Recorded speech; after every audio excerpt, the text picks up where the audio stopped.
Hello, everyone, and welcome to our Liveurope Online Festival and the second session of the day for a conference dedicated to music venue professionals. So, as we've announced in the festival reasoning, venues were really at the heart of the crisis, and through the conference, we really wanted to cover the important challenges related to our sector, but also take a future-oriented approach on how to better recognize the essential role of music venues in this time. So it's something that we'll have the chance to tackle throughout our 2 days of conference. So yeah, and first, really big thank you to our partner for this session, the MENT Showcase and Conference Festival. And thank you to our panelists who will cover a very important subject in the next hour, which is, isn't it time to give a much needed boost to the European music scene?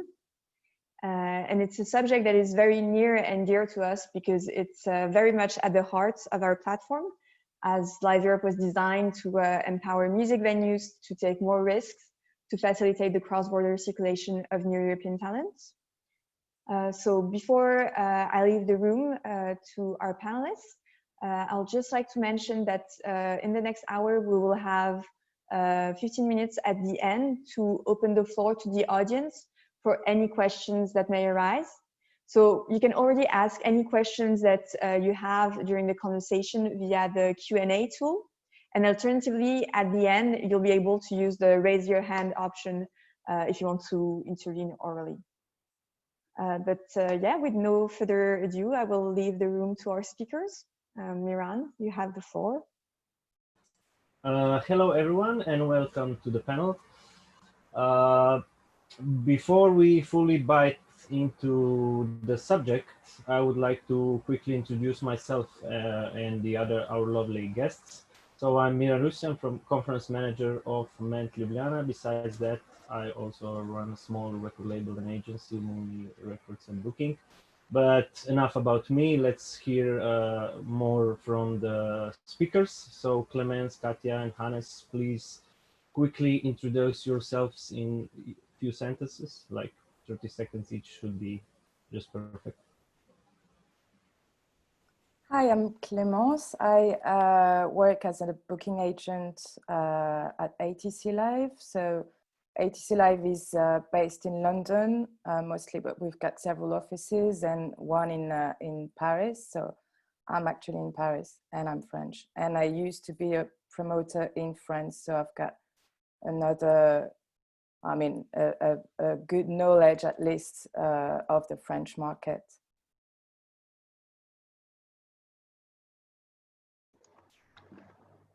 Hi, I'm Hannes. I'm running a music agency in Vienna called Ink Music for close to 20 years now. I'm mostly an artist manager. We also have a label and a publishing arm here in the company. And we obviously book a lot of shows and promoted shows. So we do a bit of everything and are heavily affected by all this, of course, from all angles. What else? Vienna's fine. Hi, my name is Katia Giampaolo. I'm from Italy. I run a venue called Estragon based in Bologna. I'm the co-director. We have also 3 festivals during the summer and the winter season. And I manage a band called Joycut, and I'm part of a few European projects promoting emerging artists. Okay, great. So let's start. And to start with, I would like to repeat the main thesis of the panel, which is like in the wake of COVID-19, it's clear that chances are close to none that bands from other continents will be touring during the next concert season, is September to June 2021. In a context where circulation of artists can resume in Europe, what opportunities does this give to music venues to promote European talent in full force? So I guess it sounds quite logical that European artists could benefit in this period when there are no artists from other continents, especially US artists touring Europe. However, with the second wave of coronavirus pandemic spreading all over Europe in the last few weeks, it seems to me that the touring through Europe, as we know, is unfortunately still far away. So therefore, I guess the initial question, and at the same time probably the $1,000,000 question, is when can we actually expect the real international touring through Europe to resume?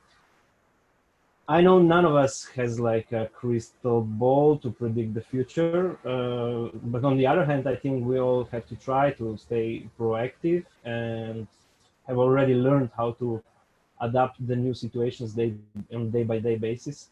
And I guess what we are all doing at the moment is probably the answer and the projections of what we are doing, what we are expecting in the future to happen. So maybe I would like to start with Clemence and you as a booking agent who work mainly with US and UK artists.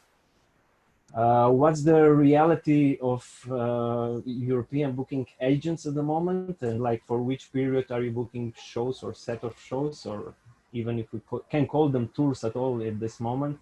Is it spring, summer, autumn, next year, of course? So in the past couple of weeks, I would say, well, I feel that most people, like promoters and agents and venues, are talking about May or even September next year.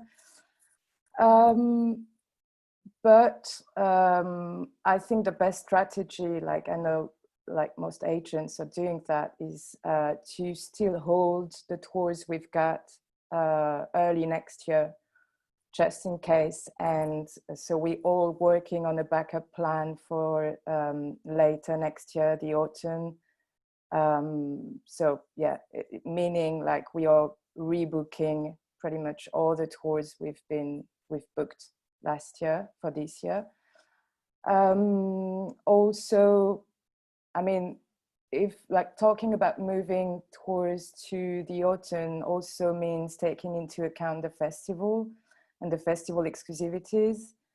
So I'm personally not holding exactly the same tours. I'm of course adapting to each territory exclusivities in like one country or another. So yeah, it's a bit complicated. We all hope for like sooner. I mean, we hope for European artists to be back on the road maybe earlier, maybe in the spring, in May, April, May. Americans are pretty much all talking about September and the autumn. So yeah, that's what I've been working on right now. Is there, in the meantime, is there like maybe a strategy of like maybe booking and doing the domestic shows? So it means like, I don't know, bands playing at least in their own countries, if it's possible, regardless the... Yes, definitely.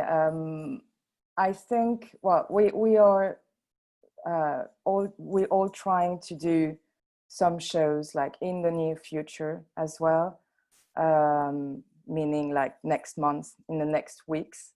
So I'm trying, for instance, to do what we call socially distanced shows in London, for instance, for bands based in London. Like we are announcing them a week, 2 weeks in advance only. And these shows are actually selling really well. Like people really want to go out, even for very, very new artists. So I think it's a really good sign. And it's also a way, I mean, it's a sign that people want to go out and listen to new music, even if they don't really know the band or the artist. So I think that's a good sign. I am not really booking local tours for, let's say, January, February, March next year. I just feel I'm booking like either in a very, very short term, like in a month or two, just last minute, or later next year. Okay, so now I would switch to Katia, like on the other hand, like the venues. So how does the programming process works in Estragon in the new reality, and like how much in advance can you fix the program? Can you fix the program at all? As Clemence said, we have more option for the same artist on the calendar.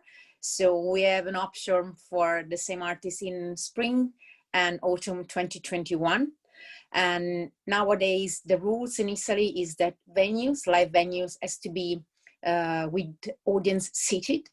So there's no standing audience for the artist. And we plan for the international acts 1 year in advance, 18 months in advance now, because we postpone from spring 2020 to autumn 2021 already for some of them. And we will work with domestic artists in the next few months. If nothing will happen, as we hope and finger crossed. And it's difficult because not only for international artists, but also for domestic artists, is someone from the staff of any member of the bands get the virus, everyone is in quarantine. This means 14 days at home. And sometimes you have maybe a concert next week and you cannot do it. So you work maybe last minute, but you won't work anyway. And this week is the last week of a festival. We organize 5 weeks, 7 days a week, long festival. We work with domestic artists and we ask them to support venues, because in 2021, yes, we will have program, but how many bands, professional and venues will survive this forced stop? So they were so nice to come for a smaller fee to support venues and the people working at the venue and at the festival. Because sometimes we forget that there is the band on stage, but we need a stage and we need a team around the band. So that's the situation here. Okay, and since you are also a manager, artist manager, like what advice do you give to your artists? It's difficult, Miran, because April 2nd, I had the album coming out for Joycat after 7 years, and with a tour in the US and Europe already planned. And the day of the announcement, we had to stop everything because we got phone call from all over the world to say something bad is going on, something bad is going on. And I'm from Italy, so I knew already. And so we postponed, and I have to be totally honest, we postponed the same way I said for the venue and Clemence said. So I have two options, spring 2021, autumn 2021, but we don't know, because at a certain point when we'll decide, let's go, we can travel all around, we will be so many artists ready to play that it will be impossible to have every of them playing for real. Because really everything is on stop now. So what will happen if in March 2021, everyone is going to be ready to play?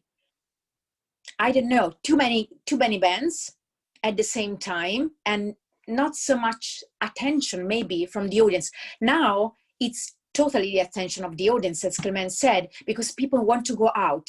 They want to embrace a kind of fresh air. Let's go, let's stay together, even at distance, just to enjoy what we have not done in the last few months, because 3-4 months at home has been tough for everyone. But I don't know, for the artist, what to suggest, it's like, stay strong, let's stay together, and let's try to build maybe a new future. Because this virus put a kind of pause in a world, in the music industry, where not everything was okay. So maybe it's time to rebuild a new vision of the music industry altogether, from the artist perspective, from the venue perspective, from the agency perspective, for anyone perspective in the industry. That's my suggestion. Yeah, I don't know if I want to go into this, but yeah, we are already half a year. This, did we already come up with a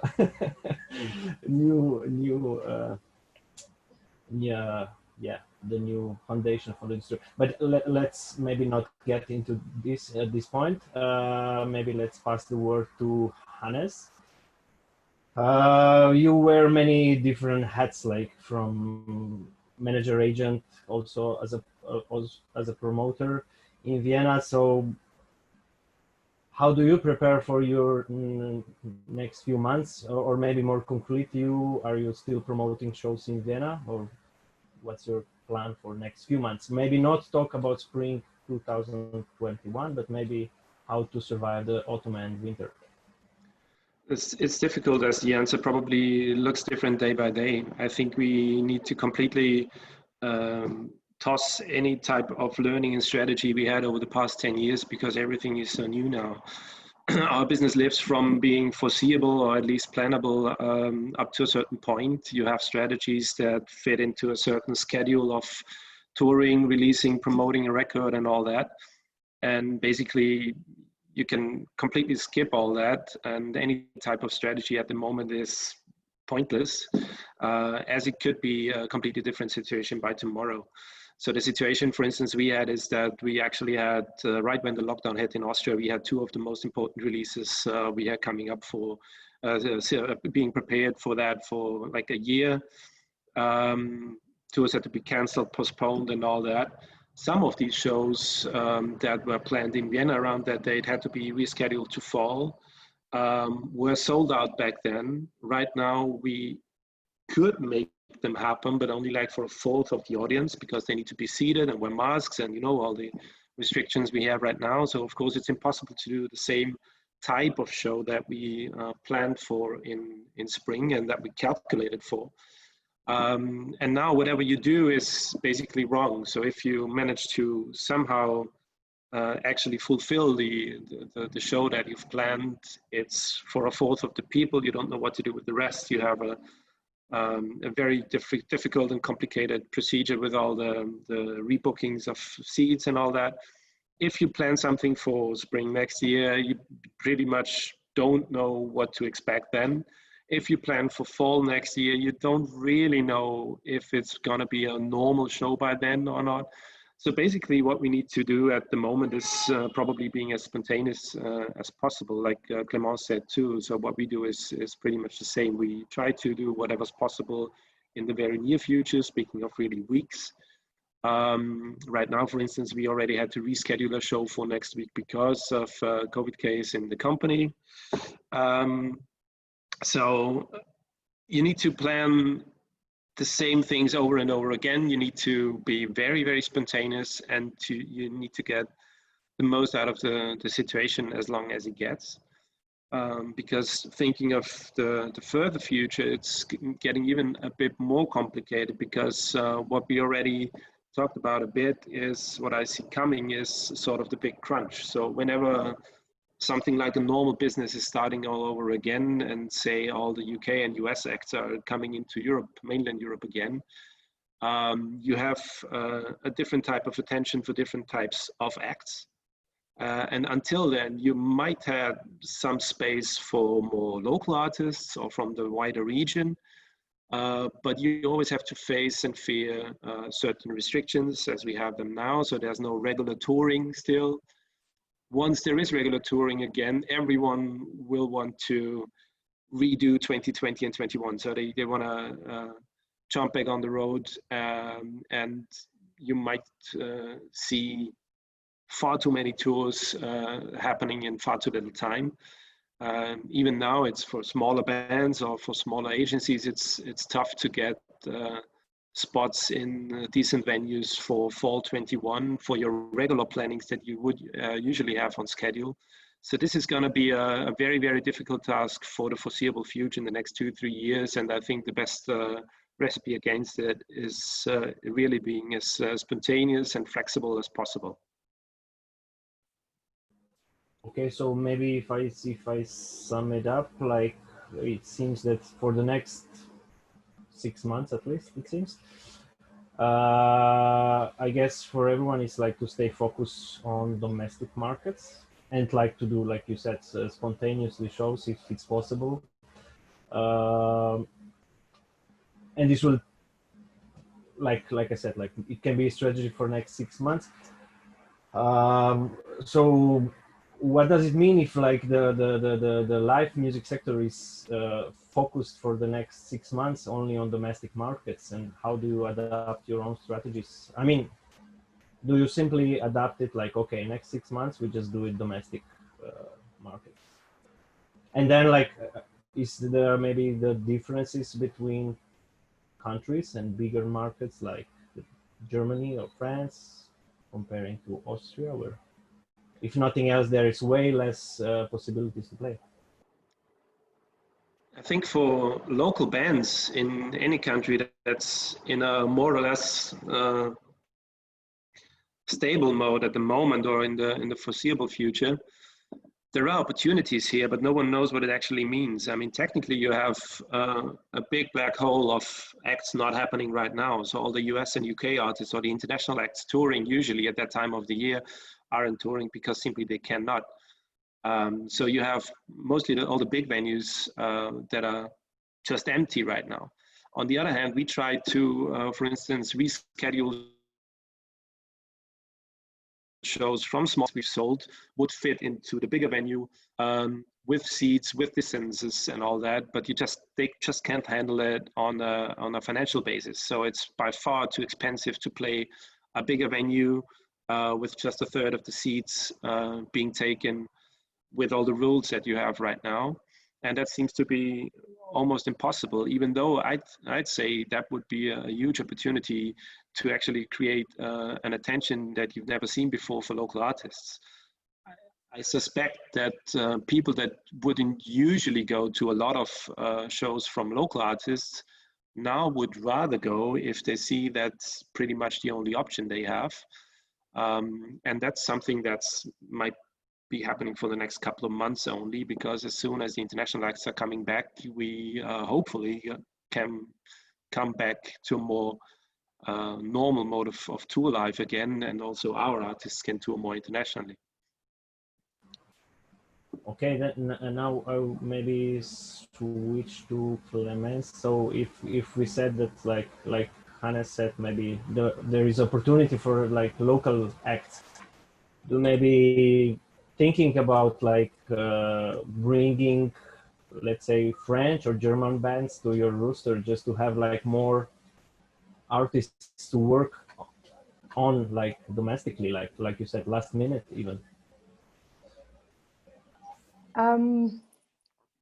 Yeah, I think we're not really talking about proper local tours because like even like if I take France as an example, as a French band, you can't tour right now. So even like, I mean, yeah, or I had like a Spanish band coming over in November, and like, yeah, 4 out of the 6 shows are cancelled. So, and there's the quarantine rules as well. So it's more about doing small shows in your own city, I would say. And then if we talk about like 3-4 months ahead of us, then it's all about being very reactive and book a tour super quickly.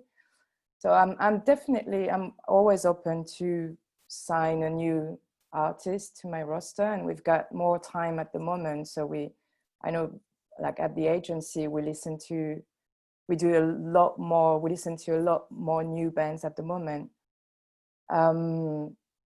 But we shouldn't forget that it's going to be difficult with like being booked in festivals next year, showcase festivals next year. And, you know, we can't really have like a big roster if you can't have them tour. So, well, that's my point of view. So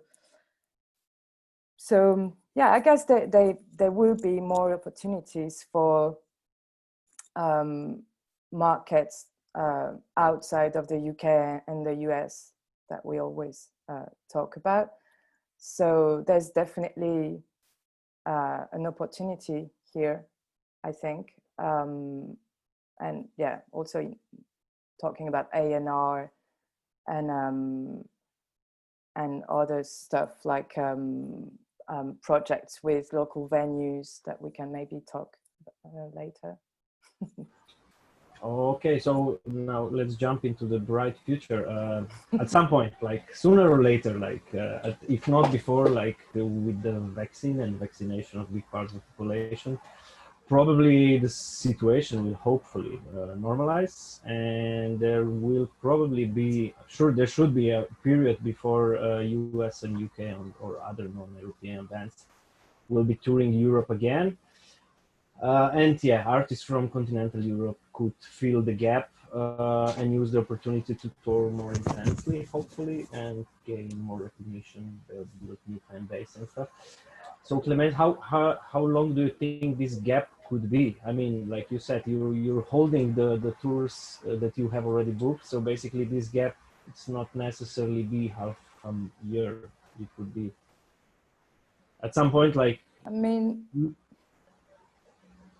yeah, normally I would say it's 6 months, you know, to book a tour, a small tour. It depends obviously on the size of the venues. But now we're talking about a year just because of the lack of avails in venues. And it's very, very worrying. We all like starting 2022 as well for bigger shows, like for venues above 1,000. So I'm pretty sure like half of these pencils are not going to happen, and a lot of people are just, you know, trying to hold backups here and there. But as Katia said, it's going to be very, very busy. So yeah, I would say like international normal touring plans would be a year in advance. That said, we've been talking to a lot of festivals lately because it's like right now they are like looking at their budgets. They will probably make a call in late October, November on what's happening and maybe on who's going to actually cancel. But like some of them still have slots, some of them haven't decided what they're going to do. A lot of them said they're going to focus on local artists, which is also a good thing. So yeah, there's definitely like a two-speed thing here where we are booking tours a year in advance, but we don't know if some of them are going to play the festivals. So yeah, we will have to adapt, and we probably know more in about a month or so. Okay, so yeah, okay, let's maybe move on and like think maybe to the audience, which I think is one of the important aspects here if we are talking about the boosting the European artists and the European scene. What do you think? Will they be hungry for shows, or will there still be fear of joining massive public events? And maybe more tricky one, is there enough demand from the audience for artists from, let's say, continental Europe or even Eastern Europe, or will the audience just be happy with the domestic acts, just that something happens? So maybe Katia as you run the venue, or maybe Hannes as a promoter?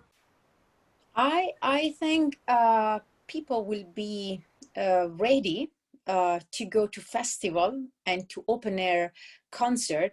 What we do not know is about venue and closed spaces, because so far we had the virus, so we close everything in springtime, then we open again during the summer season, and I think it's everywhere except maybe the US, and then now we are getting back in the winter season when we will talk about the venues in closed spaces.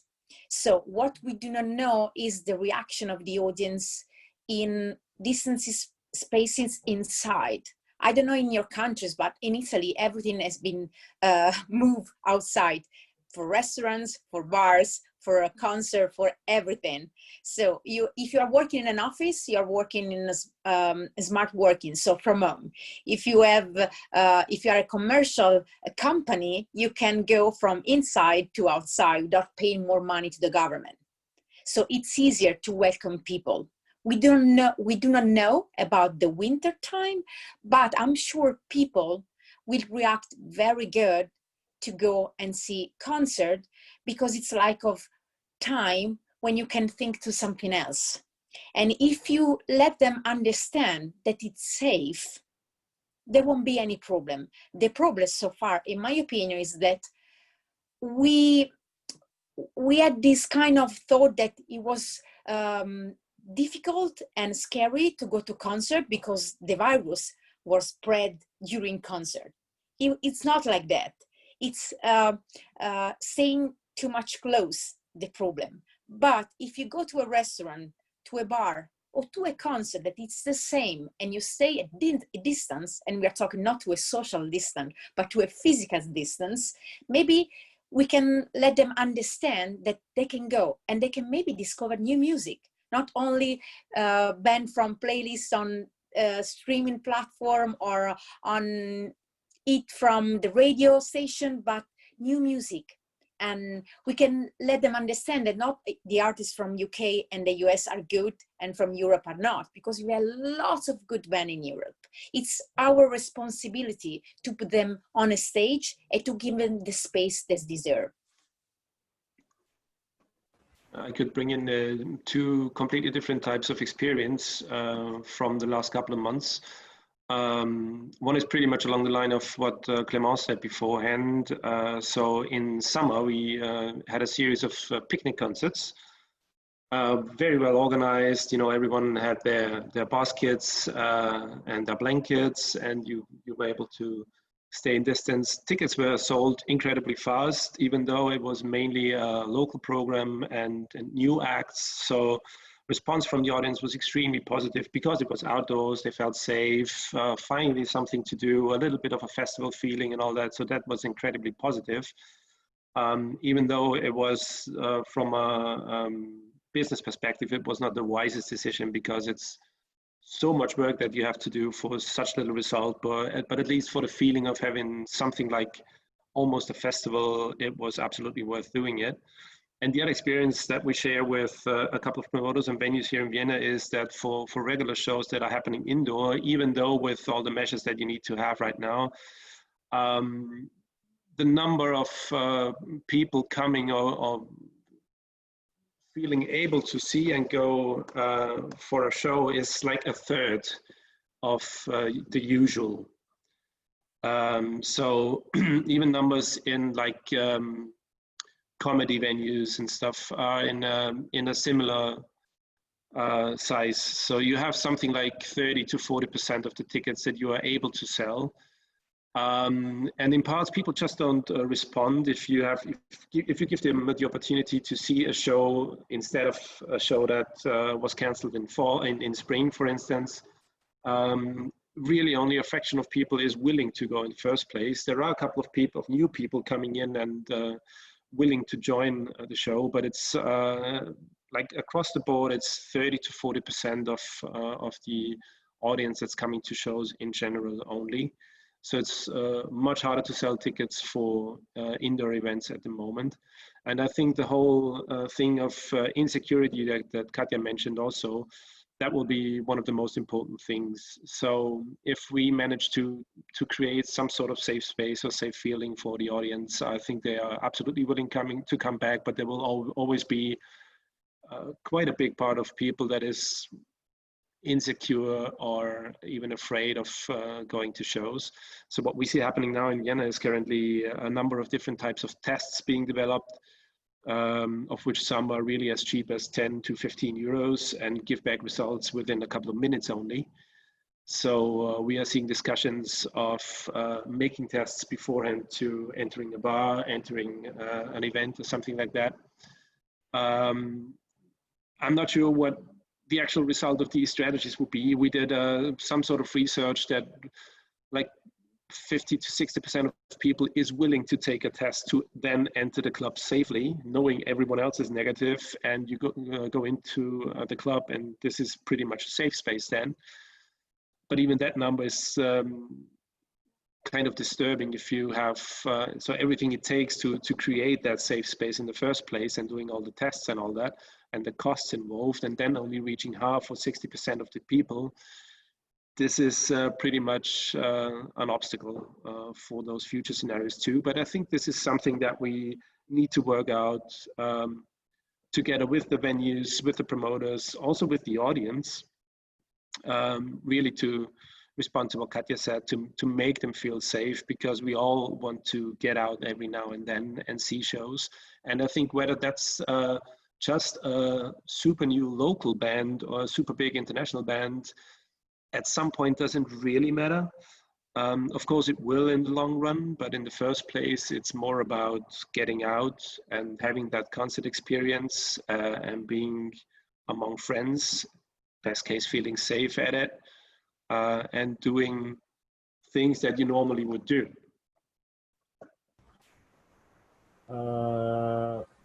Yeah, I was thinking more about the bright future when the vaccination is already happening. So when we can get like shows close to normal, let's say, when we don't have regulation like 1/3 of, so let's say when we can start doing shows normally.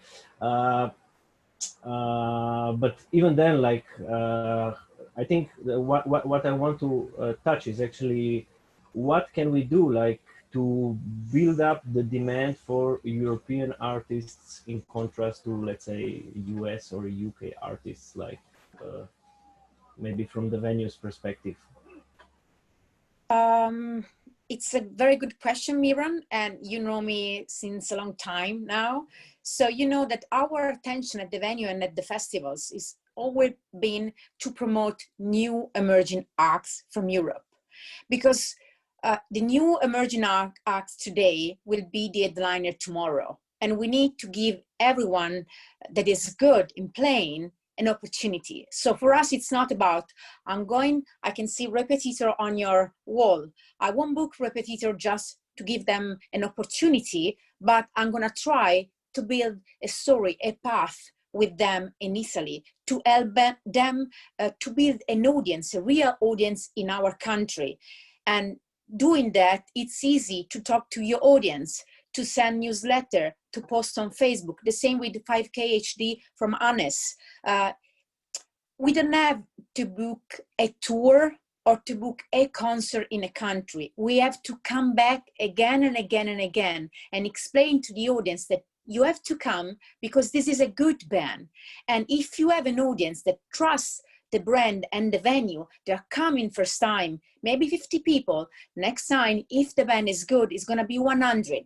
And when you propose something new, because they trust you, they will come more and more people at the concert. So it's also our responsibility what we put on stage, not only high profile artists from wherever just because NME said so and BBC said so. With all due respect, I trust them. I want to listen and to read these magazine, radio and whatever, but it's also about, I'm a professional, I'm going all around. I trust Hannes if he give me a newsletter and says, this is the band you have to book now. Clemence the same, Miran the same. So it's also about trusting the venue you want to spend time with.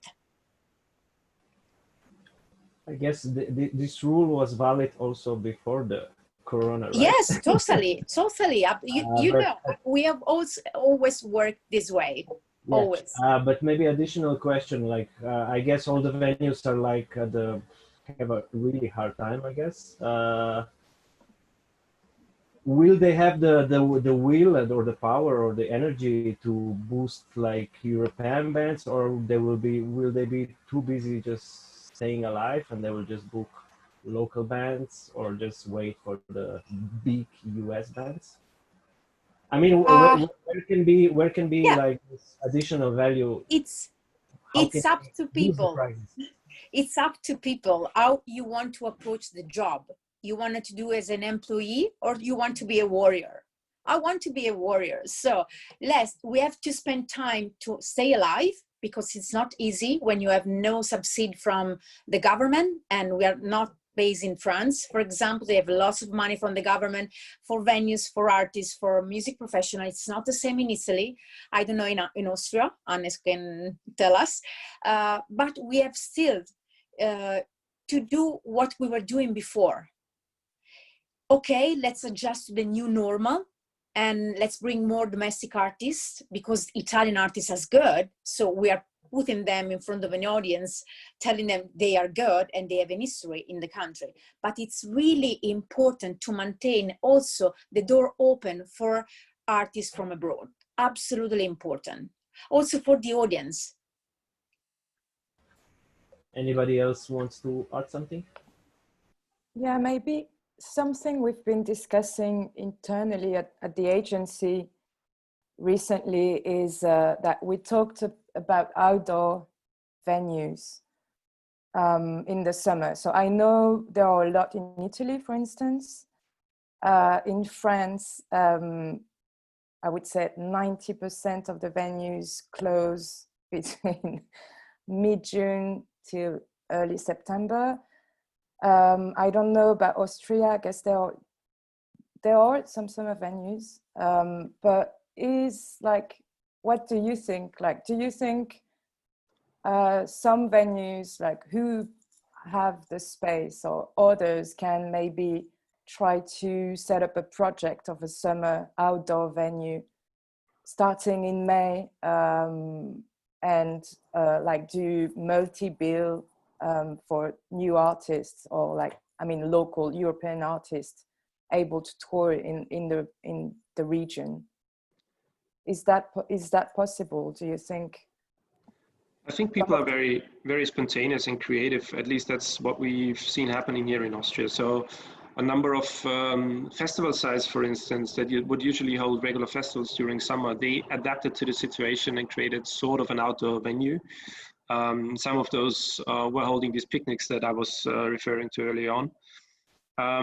But what you cannot have or don't have is a reliable structure of venues that you usually know. In this place there's this, in this place there's that. So they pop up and they stay there for like a week or so, and planning ahead is, like you mentioned beforehand, it's like a matter of a couple of weeks. But it's almost impossible to, for instance, plan for summer tours next year, because nobody knows what the summer situation next year is, whether there are regular festivals or not, which of course would have an effect on those regular outdoor venues. You don't have any idea of how international touring would work next year. So I guess even then it will be very, very difficult to plan further ahead than just a number of weeks. This is probably the biggest task we have here. But we've seen already venues trying to move more outdoors or to create outdoor opportunities, even those that only had indoor options by now. I can say that, as we mentioned about what is going on next month or in 2 months, it's the same, maybe, Clemence, for the venues. So, for example, in Bologna, we have a festival running in June and July that we couldn't do because it was too late.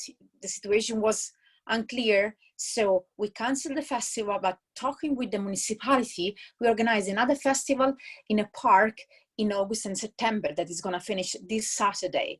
So maybe we have to work as for the tour more at the time, trying to understand what is going on now, what we can do now to survive for a couple of months, and to give again to the audience a response now, not next year.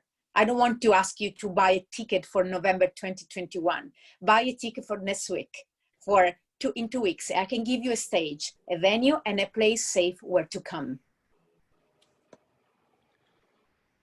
I also think for a time after all this, I think we need to think about ways to incentivize both venues and also the audience to go and see new things. And this leads back to what Miran actually asked us as a question beforehand.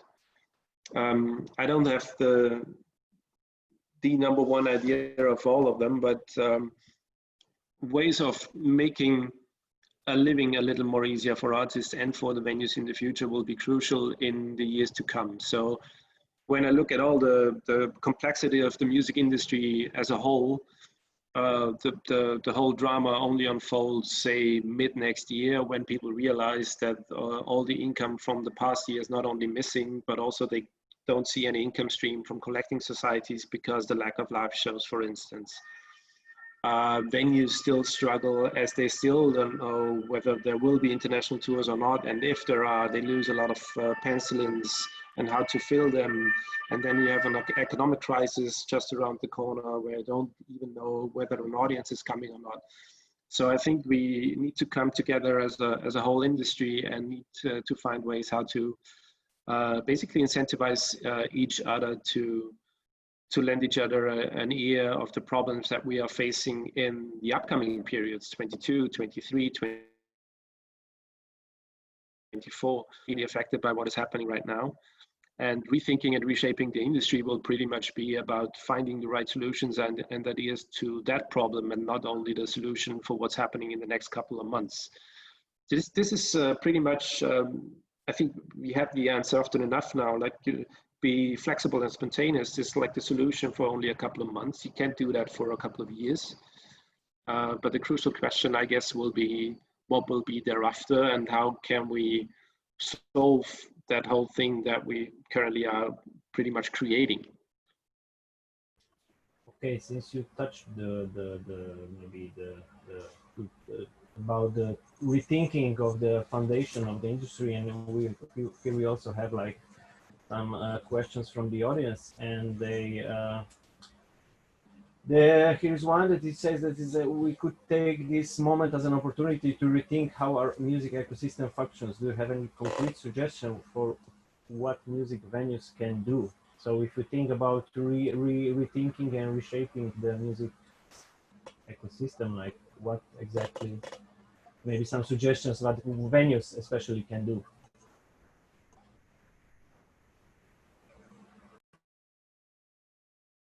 Anyone? Well, I think we all had also more time recently and we all discussed a lot diversity and gender equality and these important topics. So yeah, I think as like the live industry, we should all talk about it more and more. For instance, like ATC just signed the Key Change pledge, which is great, I think. So, and this is something, I mean, maybe it went faster because we had just more time to discuss it all recently, and you know, we were not all stuck on our tours and production. So yeah, I think Key Change, for instance, is a great thing. Okay, and I think we can jump on to when we talk about circulation of European artists, there is quite some initiatives or programs on the European Union level, which is like co-funded by European Union, like Liveurope and like, for example, Europavox. Do you maybe have some? I guess maybe there could be some opportunity, and do you know about some cool initiatives or new programs coming in, or simple, or if nobody of you, maybe Katia, you can maybe say how do you adapting the Europavox program to the current situation? The thing it's easy. The answer it's there. I mean, these projects are funded by the EU because they were already promoting emerging artists from Europe. And the people involved in this, the venue, I'm talking about the Europavox because I'm part of Europavox, the venues who are in this circle were already doing this job. So the virus brought the attention on this, but we were already doing it. So, okay, we can focus more the attention on this, having emerging band or simply band that are already maybe famous in their country, but maybe not in mine, giving them the opportunity to play everywhere. But this should be the normal. This shouldn't be a topic. K-change shouldn't be a topic. We are talking about stuff that should be normal. So maybe it's our way to do the job that is wrong. And when I say our way, I put myself in it, because all this attention to this topic that we are given, they should be like already part of our way to do the job. So for me, it's like normality for many of this. I don't want to put... It's not. but it for is many people. For many people, we yes, only need to find more Katias in all over the world, in all places, and then life would be much better and simpler, and you'd be the best booking agent. This is the way we are working, and you, Honest, and you, Miran, knew already the way we are doing the stuff. We put more attention on this, but let's try to do not only manifesto, but real changes. But can we maybe think about additional? I mean, all these European projects are already here. Like, are there some additional boosts inside, like new projects or like upgrades of the? You see this many is already ongoing, like. Yeah, you see many different types of EU funding programs that are somewhat similar, and also a lot of them circling around education and professional boosts. And all of them are important, and many of them are looking really good and are not only being well accepted, but super important. Still, it feels like something's still missing, because at the end of the day, you need to create a certain value for the actual participant who say Slovenia.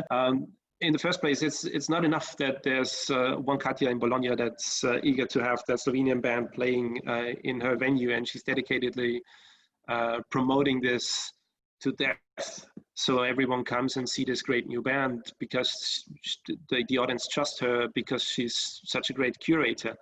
You need these type of people in media, in booking agencies, in labels.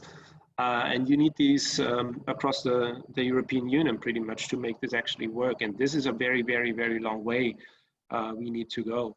So again, I use this term incentivize. We need to find ways to really have the carrot in front of the rabbit, meaning something that's super attractive to the regular audience, the local radio, to play Slovenian music in Austria, to play French music in Spain, to play Estonian music in the Czech Republic, whatever. I don't think that there's the lack of quality in certain territories anymore, or at least the gap is narrowed down to almost nothing.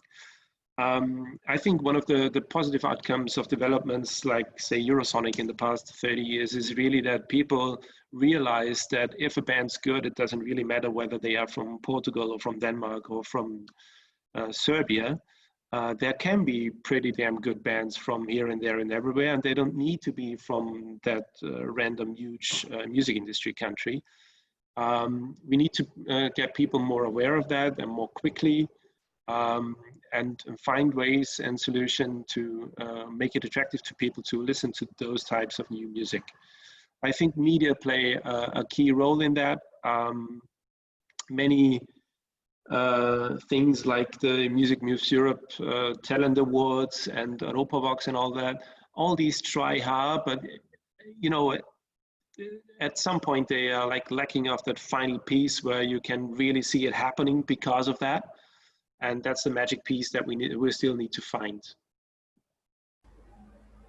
Will the crisis bring up the magic piece? Anyone have?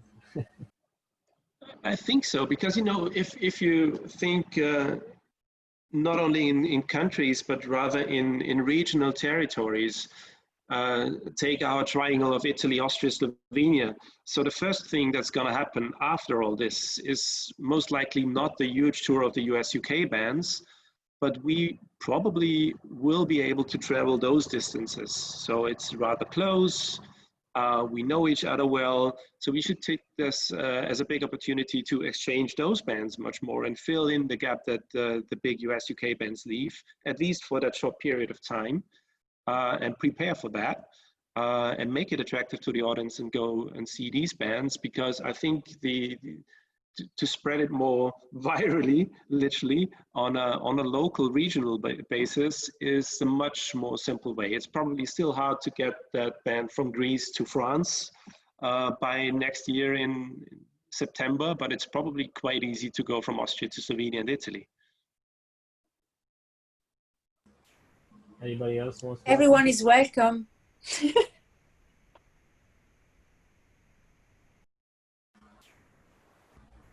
So basically, I'm thinking about what could be not. Maybe we didn't touch enough. Now we are like only have 5 minutes left.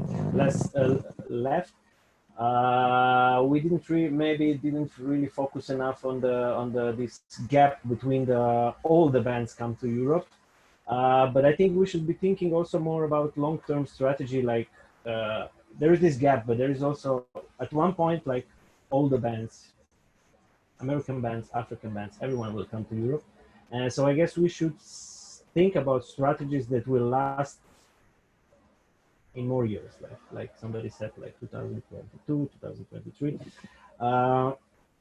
But maybe now, I'm not sure if we can really get into that.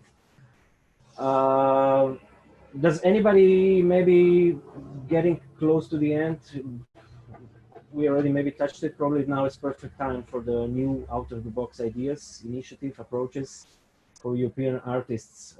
Any hints from your side? Did you see any, I don't know, great ideas that some of the European bands made, or like set up a strategy that could work? Anything out of the box that come to your mind? Any of you?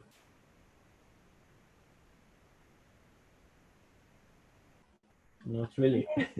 I think maybe you don't want to talk about live streaming, but there's been some good stuff, I think. And what we haven't said enough, or like what we don't know, is that it's very, very expensive to do if you want to do it right. Because people always don't want to look at like an Instagram show filmed at home. And so if you want to do something interesting, maybe a collaboration with other artists in your same city, you need to find a way to make it work financially. So maybe, I don't know how it works. Cave. Yeah, that was that was great. But yeah, maybe when you were talking about Europavox or Liveurope, if I don't know how it works exactly, but if there's no show in the next 2-3 months, maybe there could be a focus on like you know, the main venues involved, and do something like this in the venue, which would be interesting for the venue, for the local bands, and make like an interesting project to the audience as well. That could be an idea. I think something similar is happening tomorrow evening or afternoon through Liveurope Festival. So yeah, we're coming to an end. Last question: when and what is the next show you're involved in?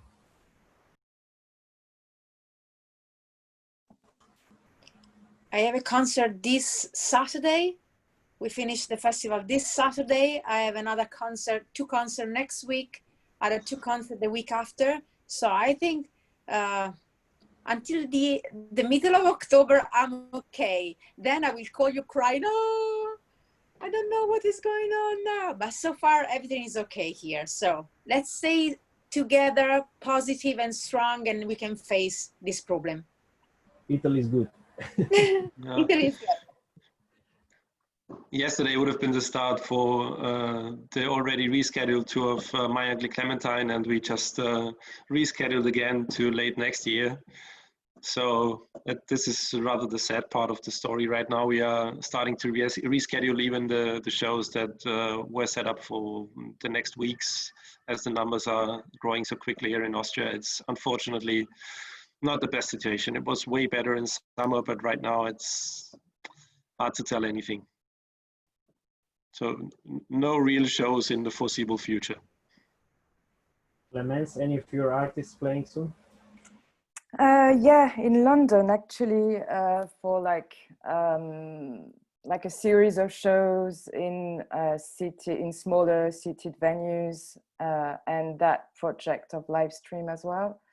So if I can go there without a quarantine, I will go, but it's not before like a month.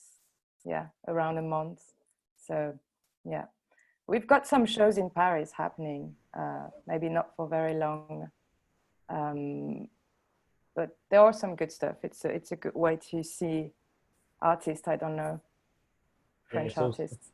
Hopefully something is moving. I think we're come to an end. I will pass the word to Elise to close the gap. Thanks a lot to everyone for your thoughts. And yeah, Elise, the word is yours. Thank you. Stay safe. Thank you, Miran. Thank you, Katia, Hannes, and Clemence for this very, very inspiring exchanges. And yeah, maybe just to echo to something you mentioned, Hannes, I completely agree. We need to have more incentives to push and circulate new European artists, and it's really much a philosophy that's at the core of what we do. So I really like that. And yeah, and actually, well, that's also something we want to continue to do. And you mentioned it, Miran. We will have a live stream of concerts with the new European bands that are going to be streamed from the stages of our music venues tomorrow at 5 p.m. So talking about what kind of projects we can do to push again the European music scene, it's definitely one of them. So thank you again, and we'll be closing this panel now. Thank you again for participating, well, we still have one more panel to go today. It's the panel Music Venues and Cultural Centers as Social Mediators. So it will start at 4 p.m. in just an hour. So feel free to join us. Thank you very much. Bye, everyone.